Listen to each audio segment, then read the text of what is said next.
Hello, hello, hello. This is the Vanilla JavaScript podcast. I'm Chris Ferdinandi.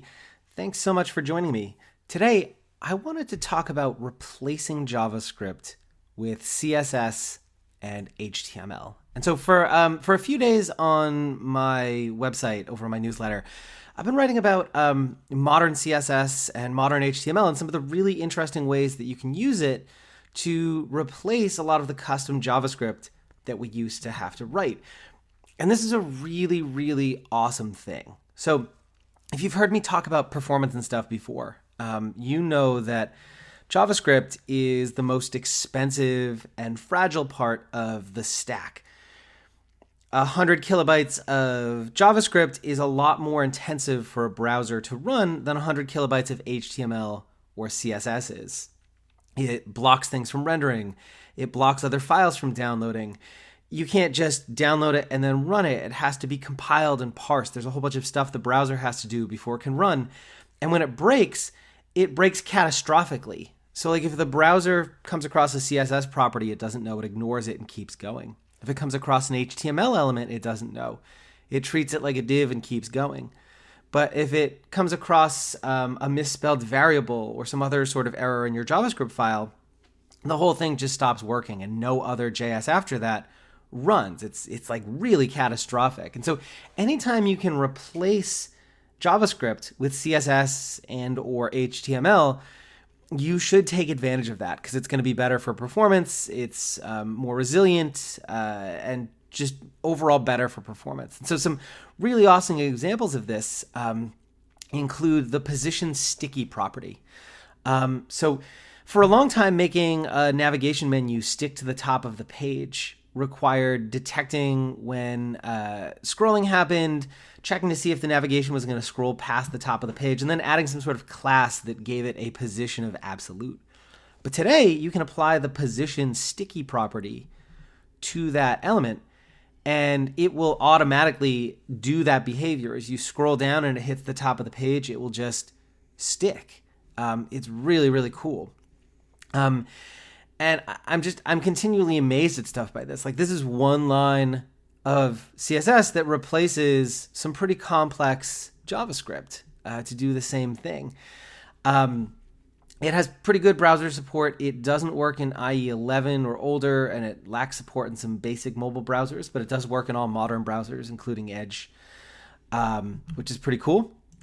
One of the issues with sticky headers is that if you scroll to anchor links, they sometimes end up behind that header, because you'll have maybe an extra, let's say, 16, 24 pixels, whatever it is up at the top of the page, and the anchor link jumps right to the top, and now this header is sitting on top of them. But there's another CSS property you can use to fix that. Scroll margin top. This lets you define a top margin that the browser should use when snapping a scrolled element into place, like when you click an anchor link. It doesn't affect the normal margin within the context of other elements around it, just for purposes of snapping it to the top of the page. So it's going to add a buffer, when it does that anchor link. It'll offset it by a certain amount. And you do need to do some math on what that should be based on your header size. But it's just a really, really kind of nice feature there. So it's scroll margin top, and then the amount of margin that it should have when, in these kinds of situations. This one, similar browser support to position sticky. No IE support, but it does work in all modern browsers. Related to both of these is scroll behavior property, which you can use to animate scrolling to anchor links down on a page. So my most popular JavaScript plugin is Smooth Scroll. It does exactly this. It animates scrolling to anchor links. And it is a lot of JavaScript. It involves a lot of math. There's a lot of complexity there. There's some weird edge cases where things don't go exactly as expected, which is super frustrating. And it has to do just all sorts of, kind of listening for clicks, making sure that they're links that point on the same page, suppressing their default behavior, animating the scroll over a certain distance, and then having to update the URL with that that hash so that you still have the anchor effect in the URL without triggering a page jump. There's just a lot of moving parts. And today, a single line of CSS replaces the entire thing. So scroll behavior tells the browser how to handle scrolling to anchor links within an element. The default value, auto, does a hard jump like you're used to, but if you give it a value of smooth, it animates that scrolling. There's no way to specify easing, but it does tie into the browser's refresh rate to give you these silky smooth animations. It's really beautiful. And I'm going to drop links in the show notes for all of this stuff so you can see demos and play around with this stuff. And some articles on some more of the details so you can actually dig into this if you haven't already. And you can add the scroll behavior to the entire document, which is usually how I do it. But if you wanted to do it just within a specific element, you can do that too. So I will normally do HTML curly braces scroll behavior : smooth, but you could do it on some sort of element, hash my scrolling element curly braces scroll behavior smooth. One little note about accessibility with this is users who suffer from motion sickness and other conditions can find animations problematic. All of the major operating systems provide users with a way to say that they don't want animations when possible. They want to reduce that motion. And there is a media query we can run to check for prefers reduced motion and not run the scrolling animations when that's set. That's a really important thing to do for accessibility reasons. Scroll behavior works in most modern browsers, but does not work in Safari or mobile Safari, and also has no IE support. So a little worse browser support than the last couple we mentioned, but this is a great one to progressively enhance. Like if it doesn't work, the links still do what they're supposed to do. They just don't animate when they scroll there. And I think that's a totally valid trade-off. I am 100% happy just using CSS for this one, and I think you should be too. One other really awesome one that I think is absolutely ready for prime time is the ability to autocomplete inputs using only HTML. This one is so rad. So you create a normal input with a label, just like you would. So input type equals text, and you give it a label. And then you create a data list element below it. Inside this data list element, so you've got an opening and closing element.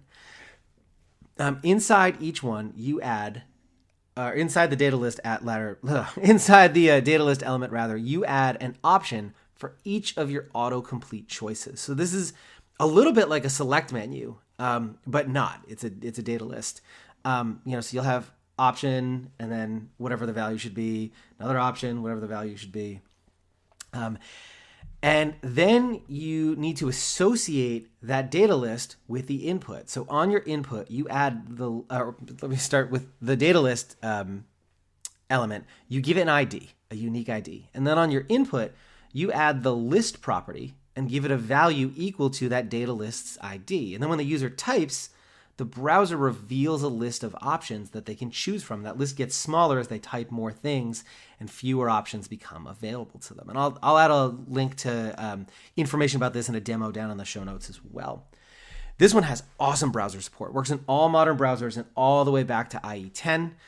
So this one I would not hesitate to use on a live project. And so these 4 different properties and elements, they give me a lot of hope. Because we as an industry, we use a lot of JavaScript for a lot of different things.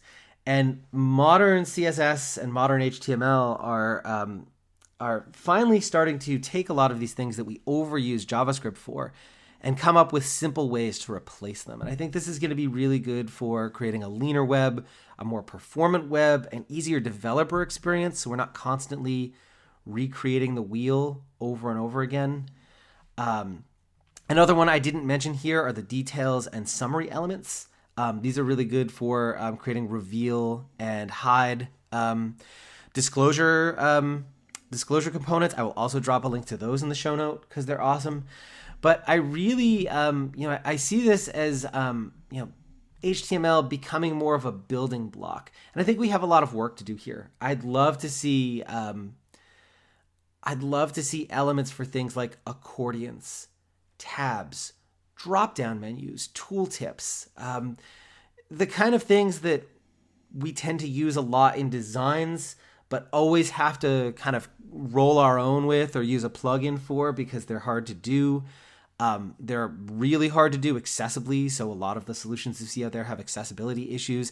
Having something baked into the browser with proper semantics and accessibility baked right in would just be an absolutely awesome thing. So this for me is a really positive sign. I would love to see more of this in the future.